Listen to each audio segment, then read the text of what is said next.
Thank you, Dr. Tim. Great conversation. Thank you, Susan. You're very welcome and deserving. Have a wonderful show. Thanks. So welcome, everybody, to the second hour of MindShifters Radio.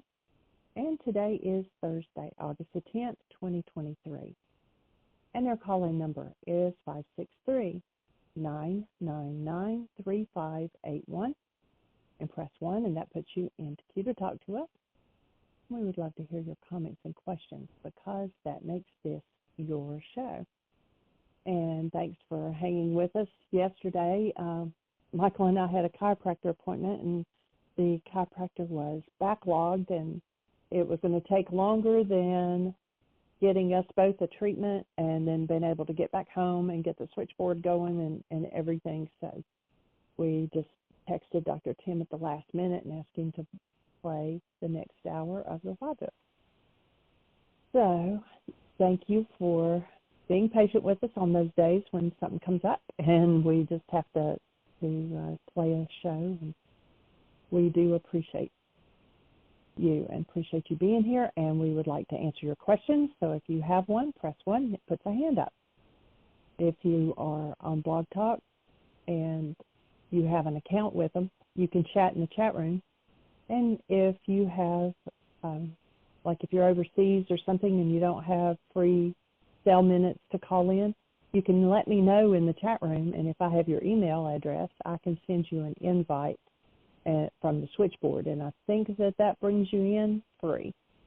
So if that happens, and we do ask that be reserved for those who absolutely need it. If you have free cell minutes, please use those instead of this option. And I'm going to welcome Michael.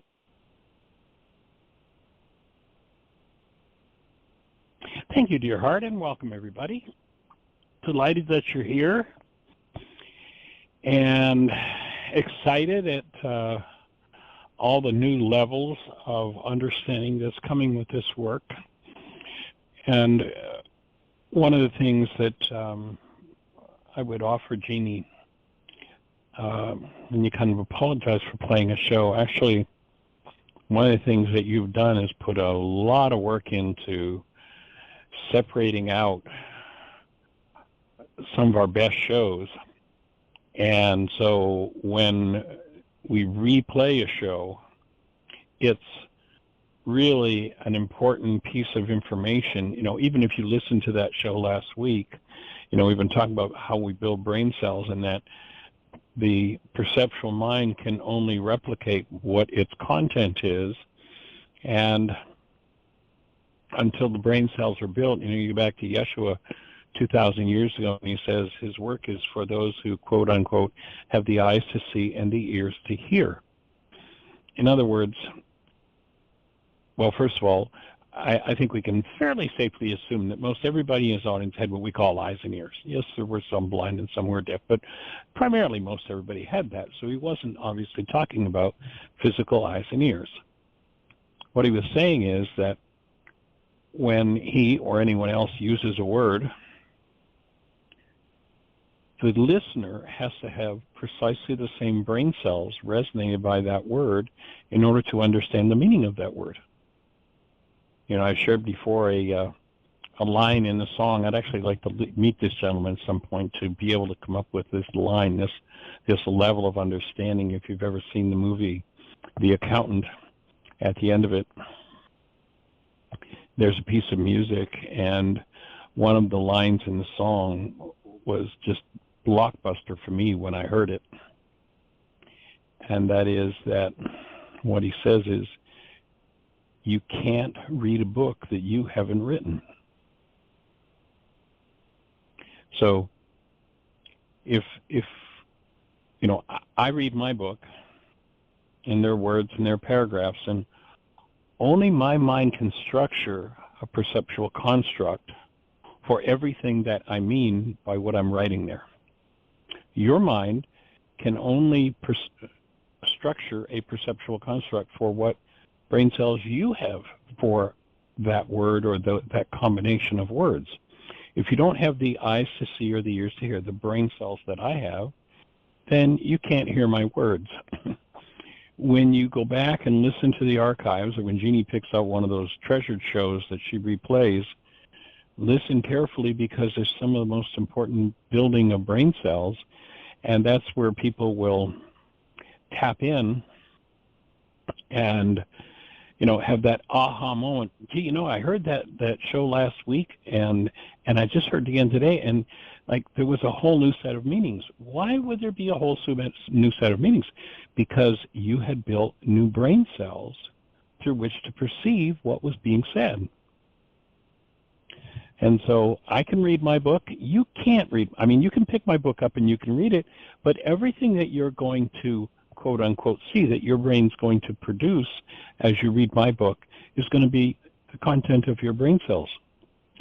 Where you and I match, and one of the reasons why we dedicated ourselves to doing this show every day, is so that the conversation goes on and as many people as possible can build the brain cells, so that each time you have a new set of brain cells to hear a particular idea in, your mind will generate a whole new construct. And of course, remembering that the forgiveness process is about collapsing the constructs of the mind that don't match actuality. Ultimately, we need to come from the same mind as the Creator comes from to understand the meaning of anything in the world as it actually is, the actuality of it, not the realities our minds come up with. I remember at a conference about 35 years ago, I used to keynote at a conference called Global Sciences. And it's a gentleman, many of you may have heard of him or may have known him. His name was Bob Beck. Bob was a scientist, inventor, genius mind, and just a really sweet guy. And I'd been doing this work for about 20 years at the point where I met Bob. I was at the conference and he's up presenting. I'd done my presentation. He's up presenting. And he introduced me to what was a totally new concept, but has become one of the root concepts of this work. And he didn't have the same brain cells for it as I did, but he presented it and it was just like, bing, oh, that's it. That's the language we need. And he spoke about reality and actuality. Actually, that was how I met Bob. After his presentation, I hadn't met him prior to that, even though he'd been at a couple of conferences I'd been at. But after that presentation, I went up and shook his hand and thanked him, and he looked at me and said, "And what are you thanking me for?" And I reached in my pocket and I took out a $50 bill and handed it to him. And Bob was like, what's this? I said, "You just gave me one of the keys to the body of work that I've been developing for years. And I appreciate it, so thank you, here."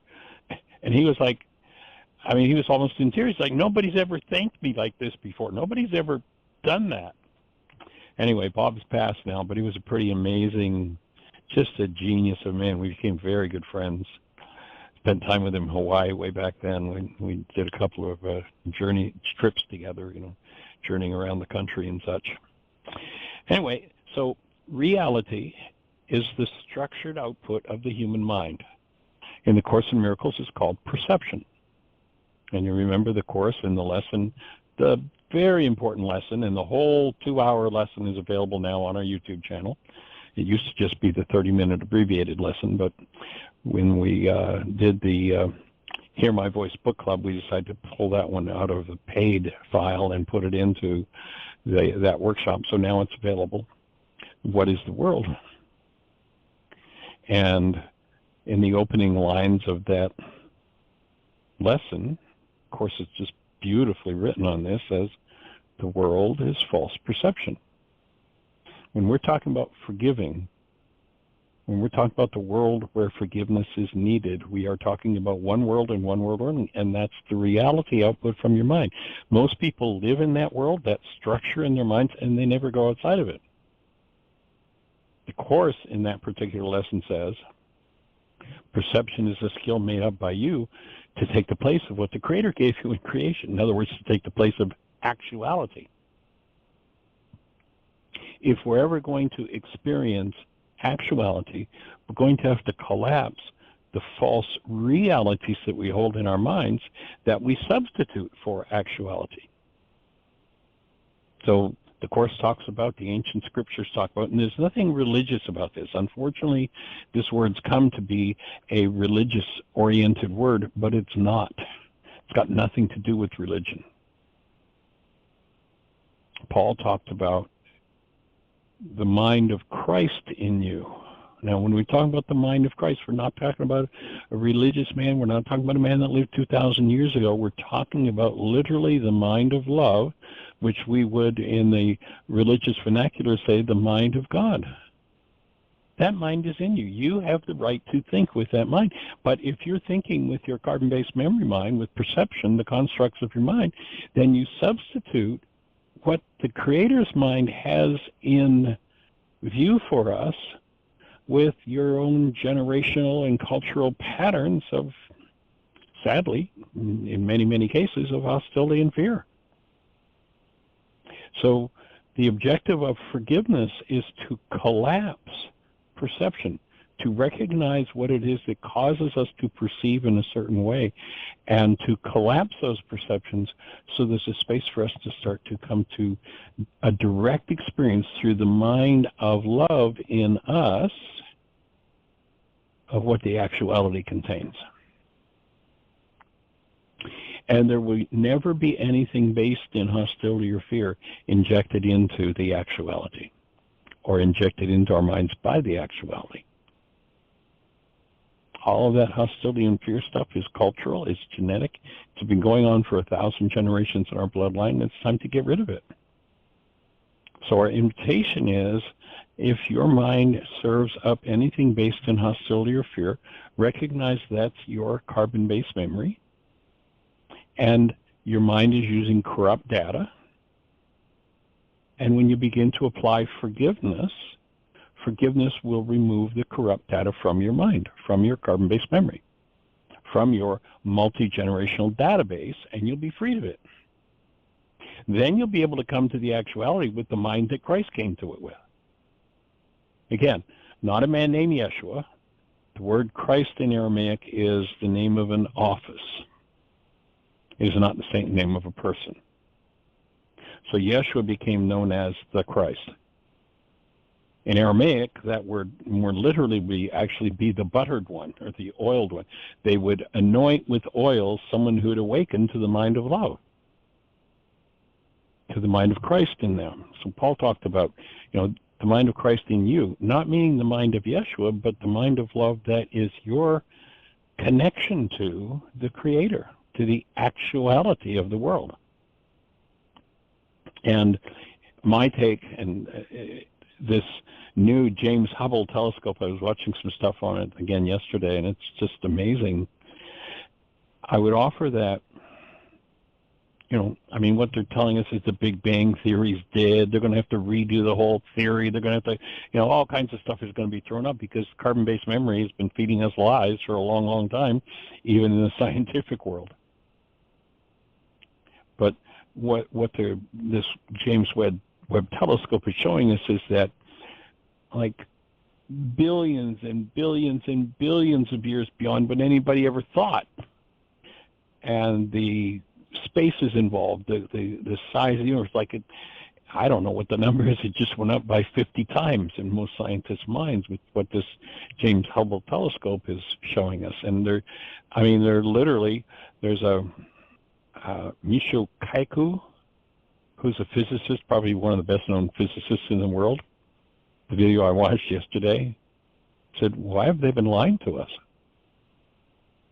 And he didn't explain it. I would like to know why, as a physicist. This guy is top drawer physicist. And the title of his talk wasn't, why were they mistaken, or they were mistaken. He said, they've been lying to us. I'm not sure exactly what he means by that. I don't have a phone number for him. I'd love to ask. Why do you call it a lie? Why isn't it just, the Hubble was something, but this thing is like 50 times more powerful than the Hubble. And so we're seeing 50 times further into the universe and so much more. And I would have thought a current physicist, when those new discoveries were made, wow, we were in error. But he didn't say we were in error. He said, why do they lie to us? In any event, my offering is that if we're living out of that mind, we have the capability of comprehending that whole thing, comprehending, making sense of the whole creation. We have access to that mind that, the religionists would have called the mind of God. But it's not religious to live in that mind. It's where, living in that mind is the highest mind you can possibly live in, and that mind is based in love because that's the one that can comprehend all of it. It isn't limited to this little hostility and fear-based self that gets insulted at every turn, and somebody just turns their head the wrong way or breathes the wrong way or says the wrong thing, and people go berserk and blame. Oh, look what you've done to me. So getting free of carbon-based memory and entering into that mind is a process. And carbon-based memory, what was called the mind of man, has to have the building blocks so we can walk across the bridge to the mind of Christ. Again, not a religious idea. If you talk to a modern-day physicist, they'll tell you that your body, if you took it into the lab and said, here, take my body and take it all apart and tell me what the base elements are. The most basic element of your so-called body is carbon. And if you look at a natural carbon atom, there are 6 electrons, 6 protons, 6 neutrons. That's where memory is stored. That's where brain cell information is stored, in carbon-based memory. If carbon-based memory, your multi-generational database, serves up to you a construct, perception, based in errant content, corrupt data, hostility, or fear stored within your carbon-based memory, then you are stuck in the mind of 666. What was that? The Antichrist. So there's the mind of love in you, the fact where you live. And I don't care whether, you're working in a factory or you're working as a physicist or you're a homeowner or you're working in the garden. The fact is you're designed to be connected to the mind of love and function out of that, and that's the one that's going to bring you to the highest levels of experience of life that you can possibly come to. And if the only thing you know is what is in your brain cells and your carbon-based memory, then you're limited to the past generations. You're stuck with whatever constructs were dominant in the generational patterns. That was what was meant by that scriptural quote where you hear the Creator speaking to humans. And the Creator says, the sins of the fathers. And again, let's get rid of the religious context. The word sin is an archery term. When you fired at the bullseye and you missed the bullseye, the scorekeeper yelled sin. That's all it means. Off the mark. You missed the target. That's all the word sin means. So each time we miss the target, if I am my son's father, everything that was off the mark in me the day he was conceived was received in his carbon-based memory system. And if he doesn't resolve it, it was received by his daughter when she was conceived. And so we have generations and generations and generations. That's why, to get out of the desert, in that story about being lost in the desert for 40 years, what had to happen? The old generation had to die. You had to get out of what was in carbon-based memory.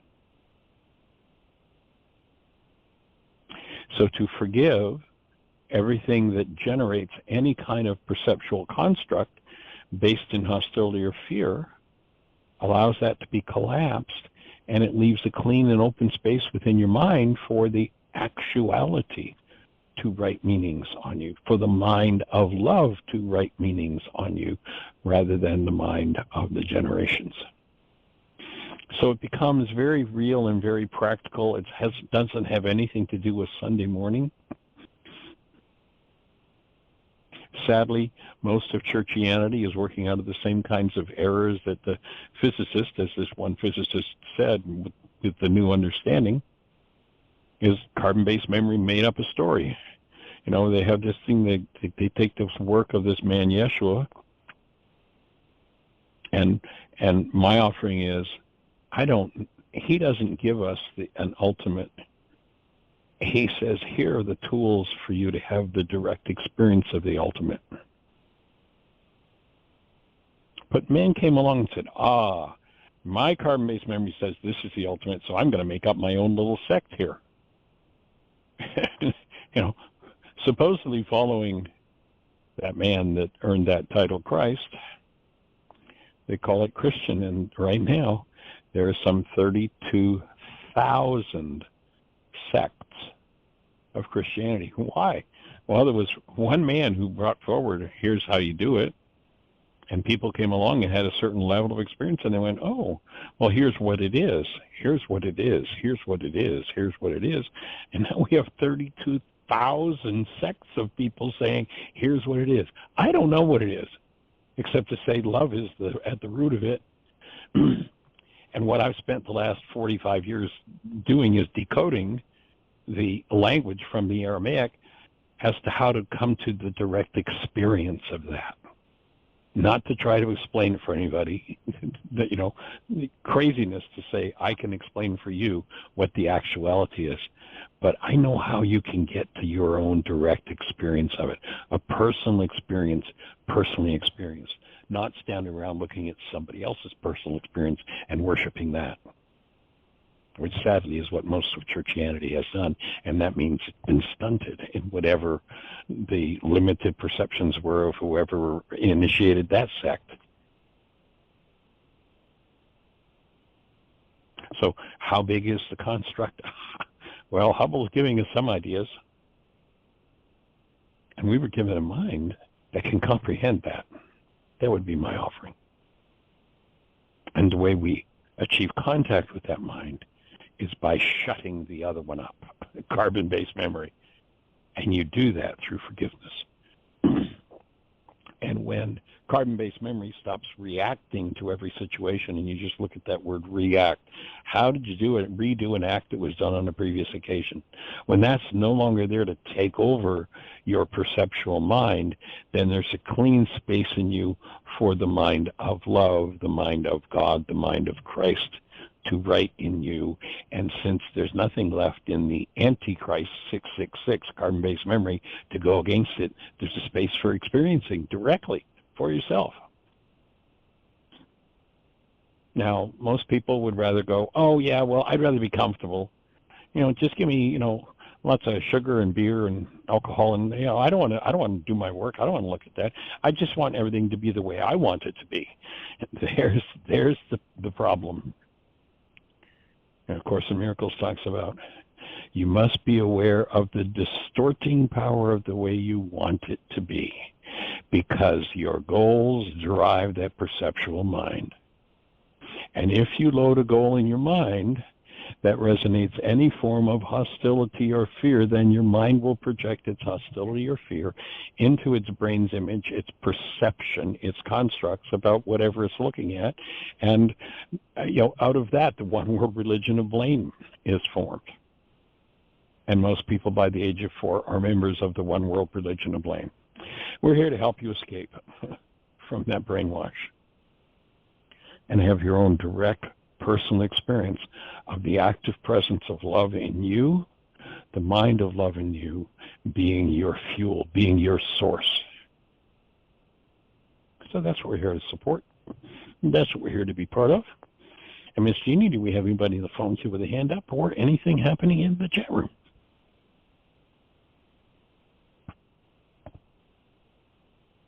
Oh, give me just a minute. I hit the wrong button and actually closed out my switchboard. Oh, what fun. Technology, it's so great. I had my computer crash. Okay, let's go for it. I believe it's Dusty, 904. You're on the air. Well, Dusty, we haven't heard your voice in a while. Welcome, sir. Good to hear from you. Thank you muchly. I appreciate it. Well, that was a beautiful reiteration that you just did, and it did spark some new things in me, or maybe I should say reminded me, I would say, actually, of sparks that I already had in there that I forgot I had, that kind of thing. And yay! Yay. And, I don't, you said so much, and so many thoughts went through my head.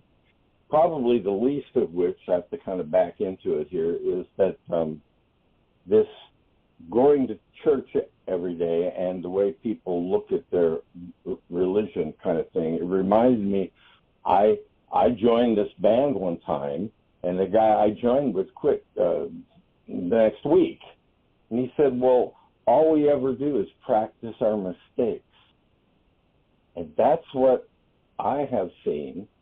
I'm not trying to denigrate anybody's, churchianity, but I was an altar boy for years, and I've been to enough churches, and yeah, it's like you go back and you hear the same thing, the same way, and you practice your mistakes rather than upgrade something. You reminded me of that, and I appreciate it. Cool. Well, and if you look at that word altar a little differently than it's traditionally used as a place of worship, if you look at that word altar, A-L-T-E-R, the work of Yeshua is about altering the generational patterns, freeing us from them, and stepping into the truth of who we are as human beings.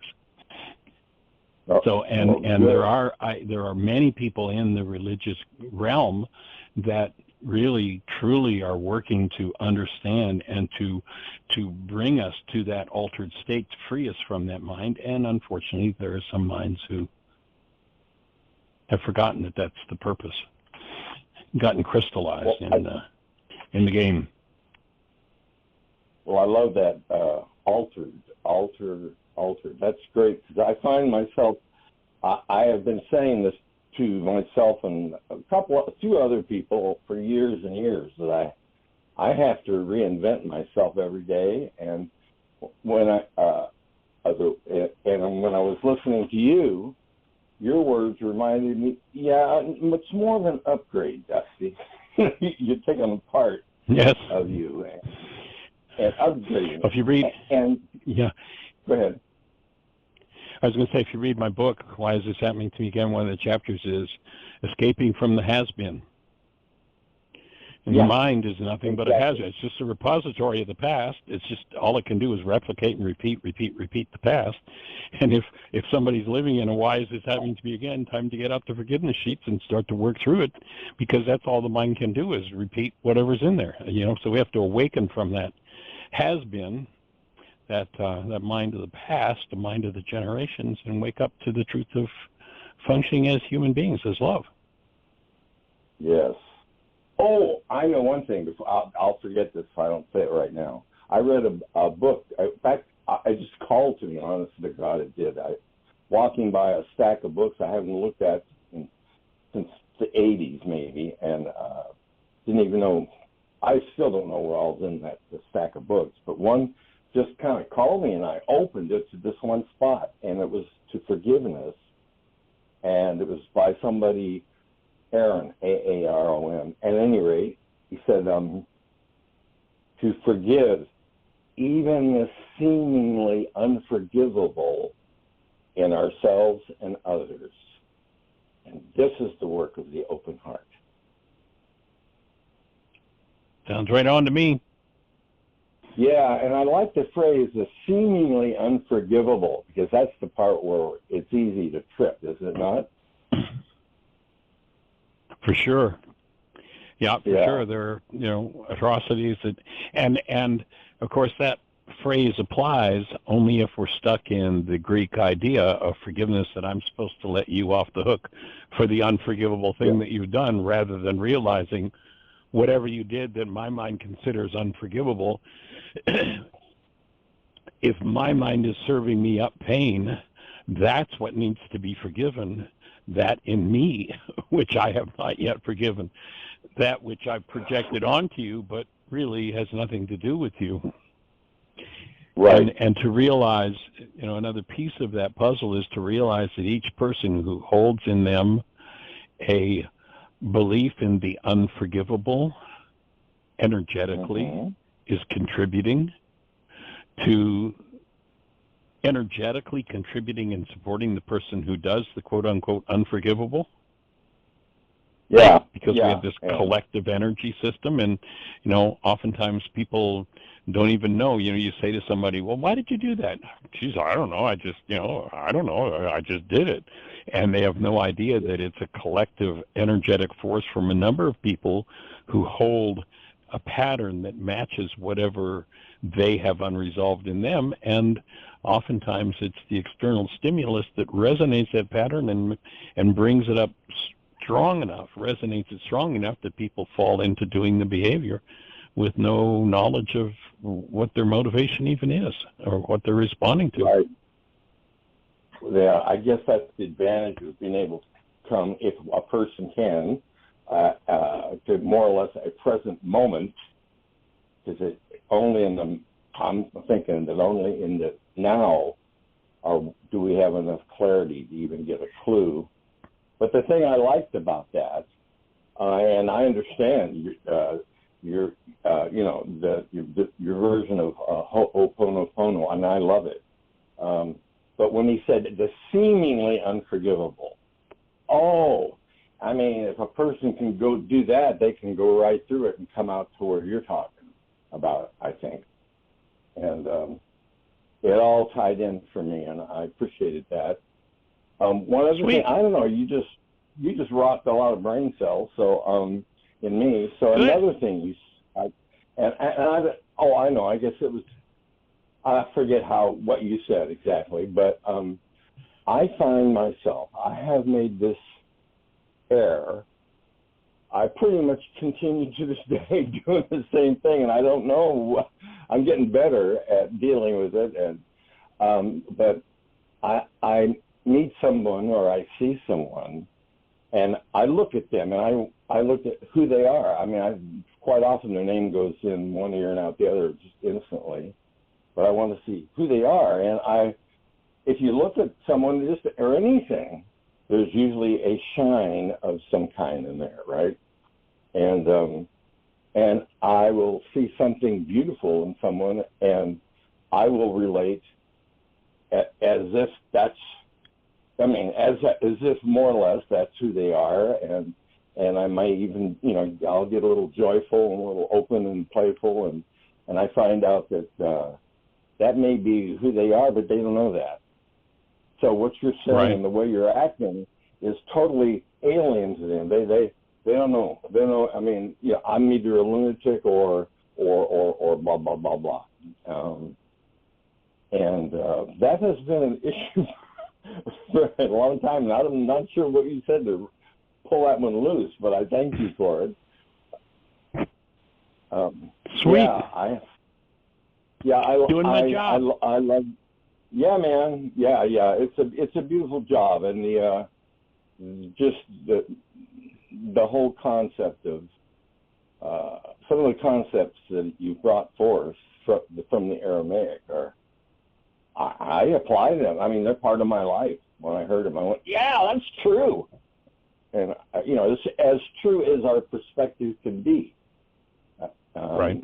I guess I hear you talk about our carbon-based memory, and of course we're all trying to, or at least, no, we're not all, maybe, but you are, and I am, trying to get worked into the better part of all of that. And but yeah, I think most folks, and the other thing you said, something about, that's too hard.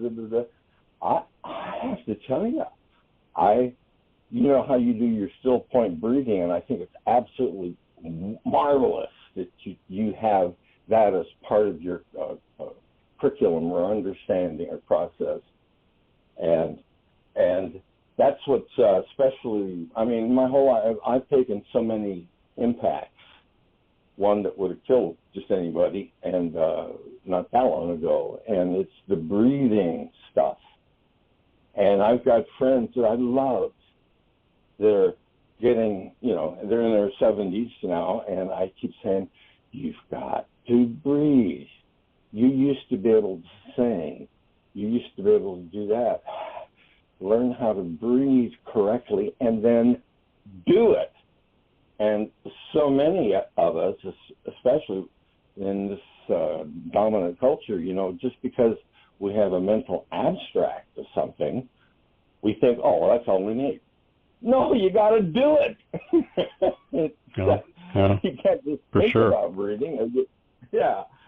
I mean, that's huge. What I see is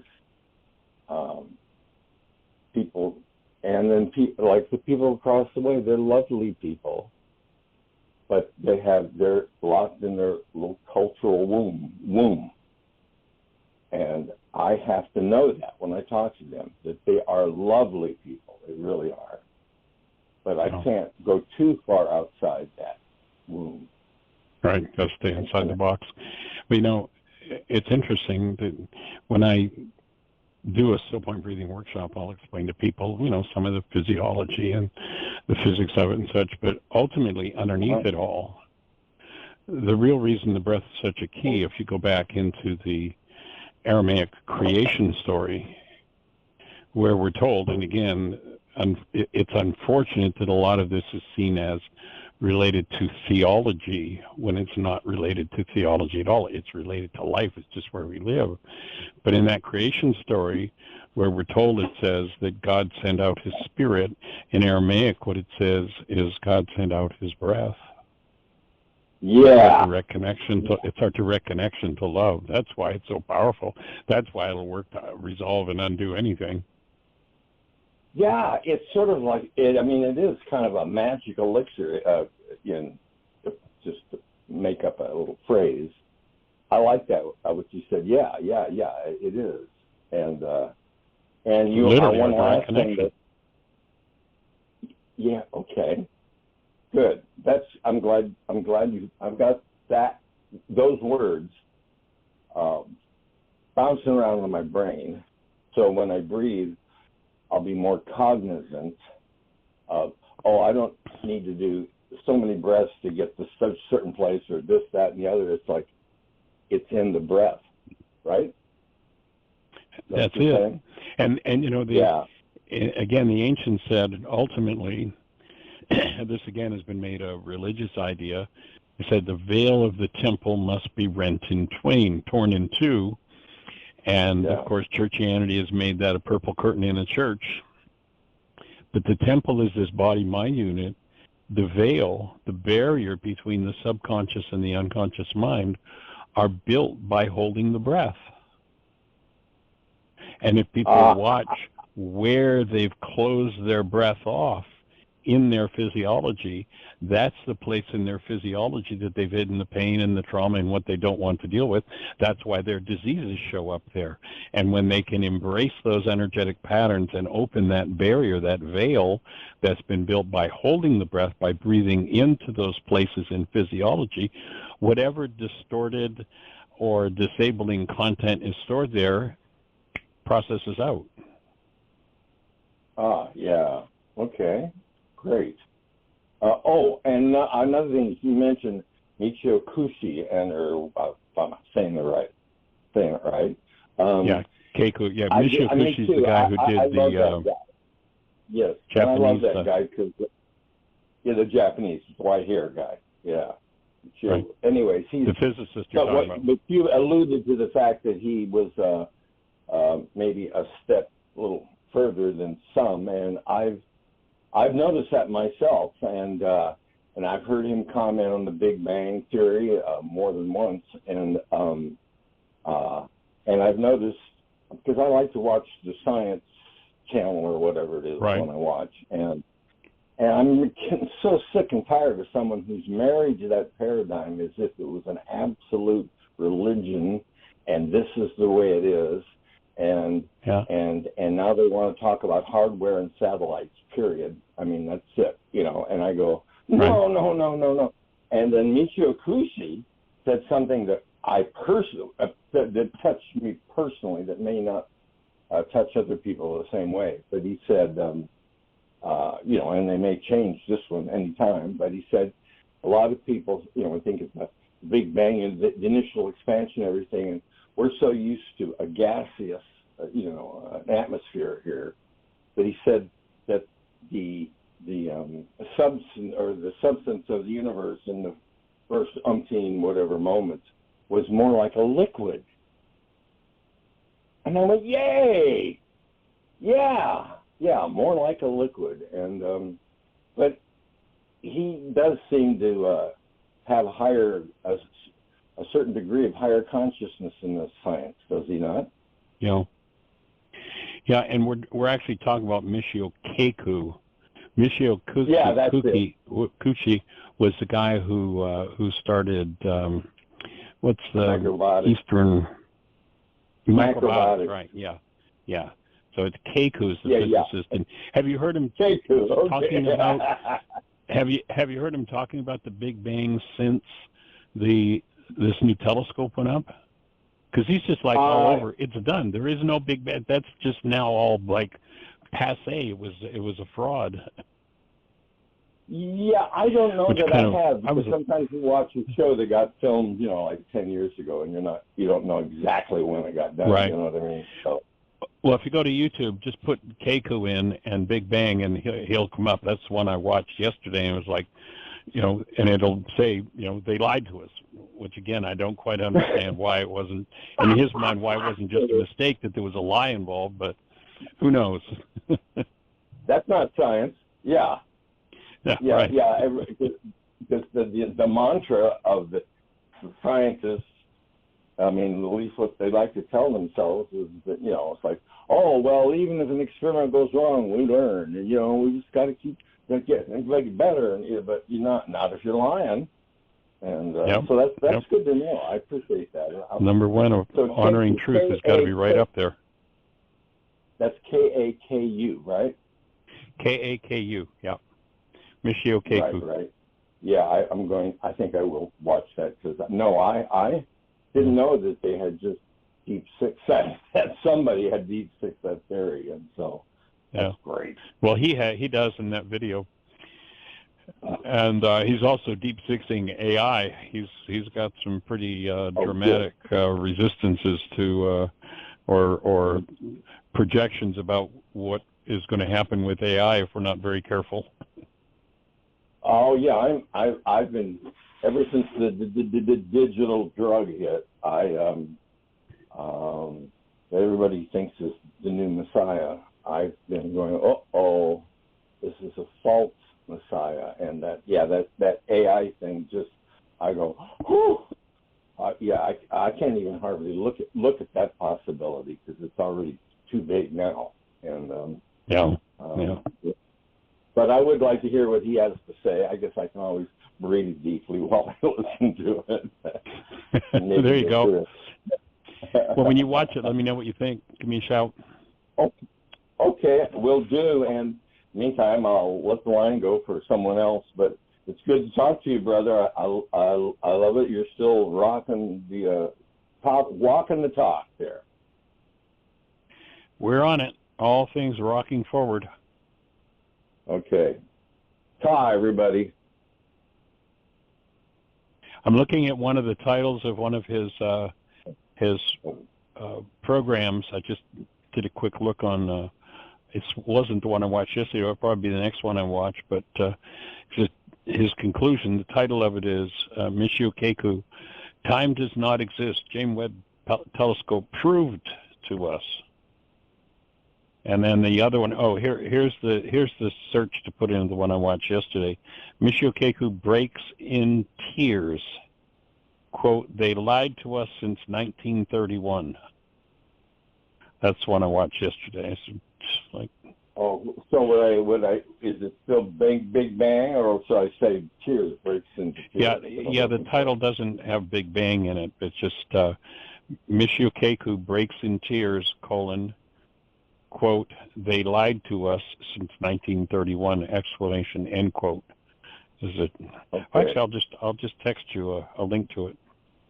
Oh, thanks. Yeah, I appreciate that, because I'm not anywhere near a pen or a pencil, whatever. Cool.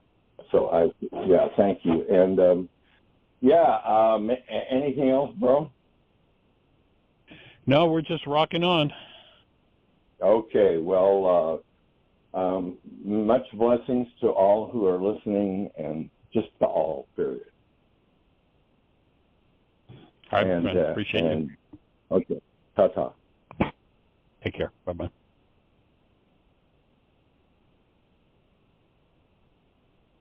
All right. So we have 15 minutes, and our calling number is 563-999-3581. Press 1. Up, we have a hand go up. I believe it's Miss Celinda, 541. You're on the air. Yes, it is. Hey there, young lady. Welcome. I've been following your conversation. Thank you very much with Dusty. And cool. What was the other Michio Kakeku video you were watching yesterday? Pardon? I'll send you a link. The other one, because I got breaks in tears. I'm putting it in the. I'm putting the links in the chat room. I mean, in the notes as well. It's Time Does Not Exist. Oh, Time Does Not Exist. Great. I'd like to see both of those. Very good. Well, carry on, dear hearts. You're doing great. All right, we'll do it. You have a blessed one.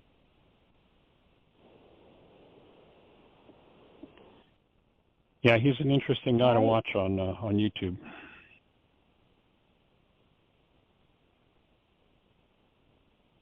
So, Miss Jeanie, do we have anybody else in the phone queue with a hand up or anything happening in the chat room?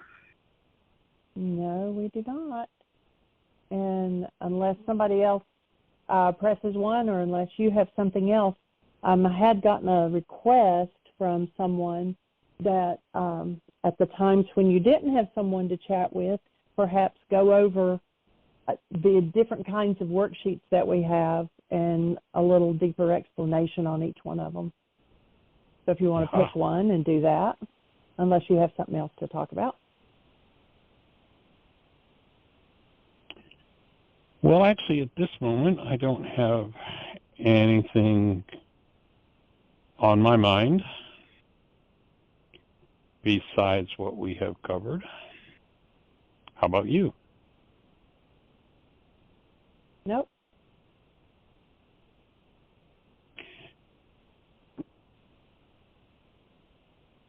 Well, let's talk a little bit about the power person dynamic then. And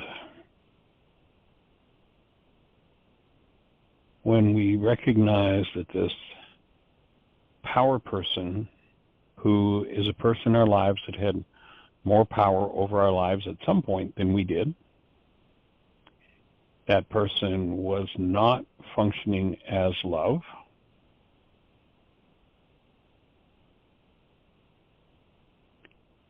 and were not functioning out of or behaving in just and fair ways. And we perceived that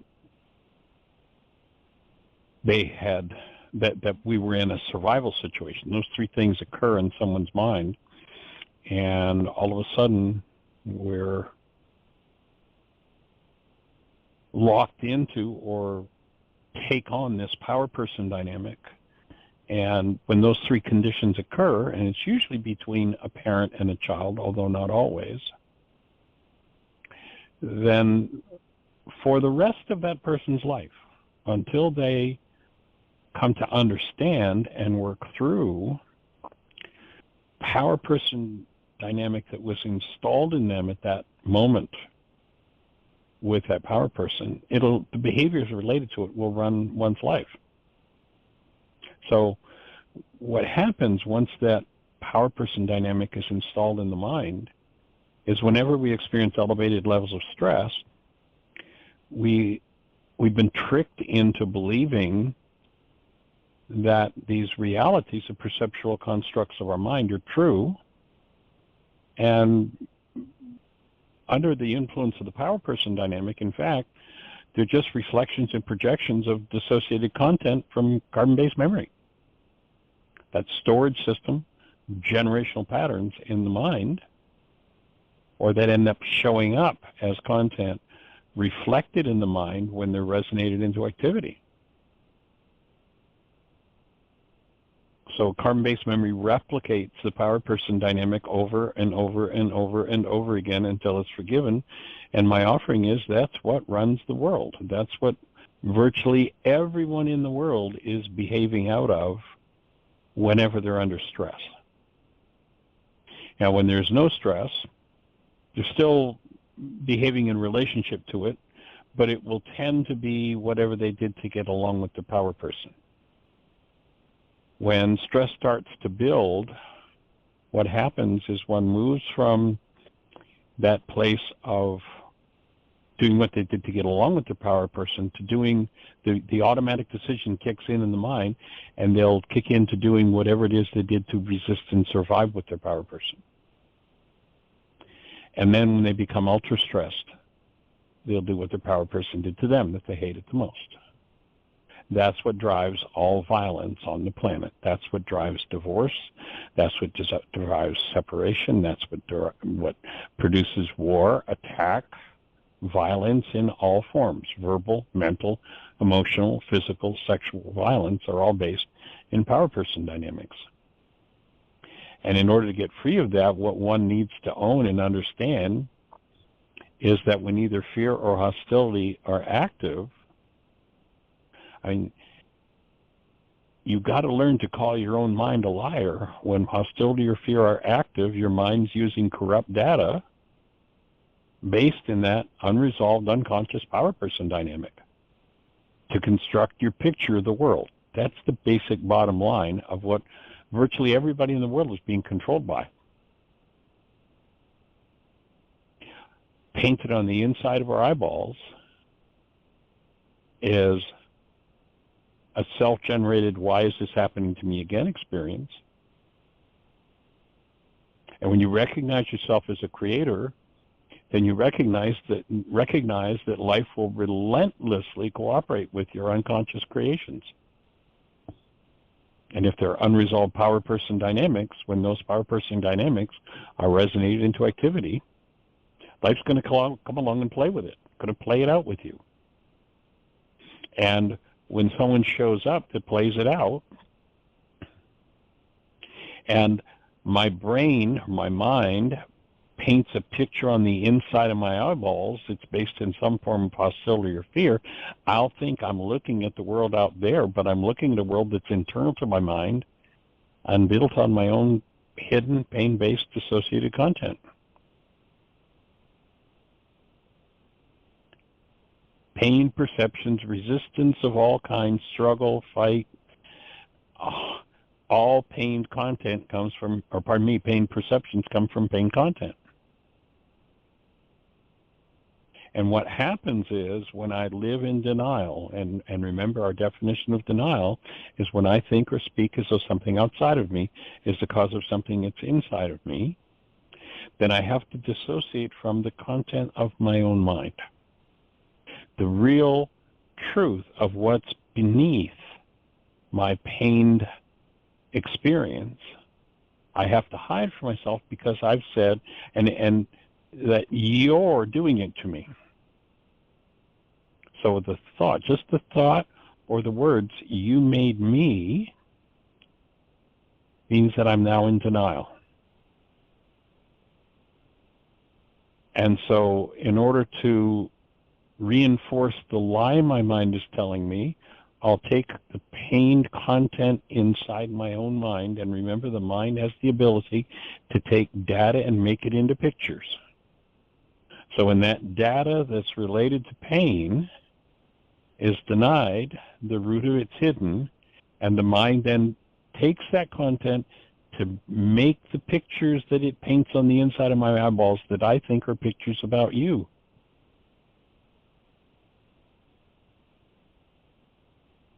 So that's called projection. My mind projects its own pain-producing content into my brain's image of them. And if I believe the lie, I can't access the hidden corrupt data that needs to be removed.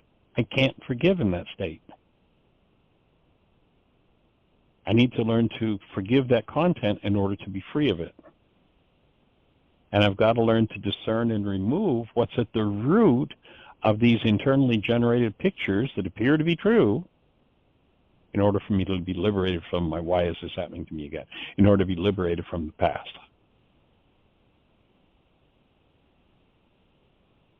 Remember, Yeshua spoke to one man who, so I've got to go take care of my father. I'm gonna come follow you someday, but right now, and what Yeshua said is, let the dead bury the dead, let the blind lead the blind. Pardon me. If you want to be liberated from the past, in the instant where your mind is serving up pained perceptions, you've got to realize that every pained perception is a projection. I mean, short of somebody punching you in the nose. So if I want to be liberated from the past, I have to start to question those internally generated pictures that appear to be true. And as I develop the skill of owning, decoding, and forgiving my unconscious content, that's the moment when I make the space for actuality to show up.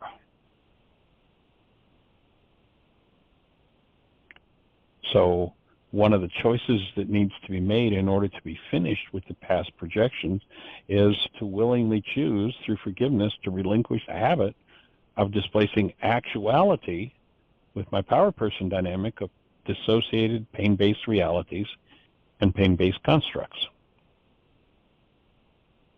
That's in a simple statement, that's the work that ultimately needs to be done. Now, what do I need to do to carry out that work? Well, recognize that when I set a goal, a stress is created.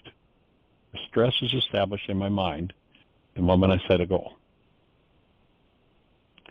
The level of stress that I experience is determined by the distance, so to speak, the differential between the way I see it and the way I want it to be. The bigger that difference is,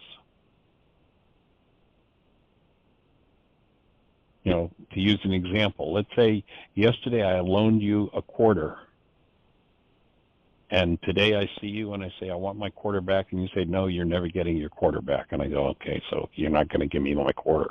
So what? But what if yesterday I loaned you $1 million and you promised to give it back to me today, and I said, I need my $1 million? There's a big differential in the way I see it and the way I want it to be, and there's going to be a whole lot more stress in me going after the $1 million than there was in me going after the quarter. So when I set a goal and someone violates, myself or someone else violates that goal, the distance, so to speak, that we're referring to here expands, and that expansion is the elevation of my stress. If that increased stress resonates or calls into play hidden, painful, emotionally dissociated parts of my own carbon-based memory, that's when I'll project that content into my brain's image of you. I'll paint a picture of you on the inside of my eyeballs with a reality, my own dissociated content. That's called projection. That's called codependence. Codependent relationship is a relationship where I think you're the cause of what's going on inside of me.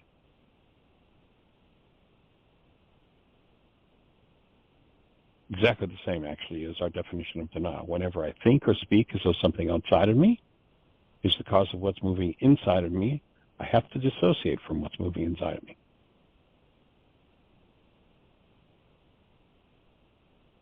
In other words, I'm not able to look at the truth of the situation. So if I'm in a situation that calls into painful, emotionally dissociated parts of my mind, that's when I project that content into my brain's image of you. And you'll show up in my mind, in my perception, with my problem attached, and I'll believe that it's your problem, that it's caused by you.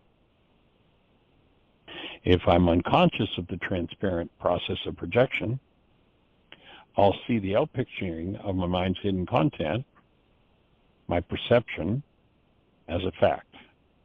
And I'll believe it's a fact because I can see it in my mind's image of them. I'll really believe that they're the problem. But, of course, I have to start sooner or later to go, I'm the one that's feeling this. Maybe this is detailing a hidden part of my own mind. Now, the hidden and projected part of my own mind may be true about them as well, but I can't really tell. But I do know for sure that the fact that I'm feeling it, it's true about me. And the presence of my fear and or hostility testifies the truth that my mind is using my corrupt data to build the world of my perception. And this unconscious process simultaneously tricks me into believing my mind's lies, blocks me from experiencing the truth about myself as love, and gates out the experience of actuality. Repeating the pattern of blame at the root of that pain voids my opportunity for complete healing in regard to this issue. So I need to identify precisely the person triggering me and the goal driving this process, and there's my next forgiveness process. There's the key to my healing. And I was just informed by the little voice coming from Blog Talk Radio that we are just seconds away from being cut off. So I'm going to say thank you for joining us, everybody.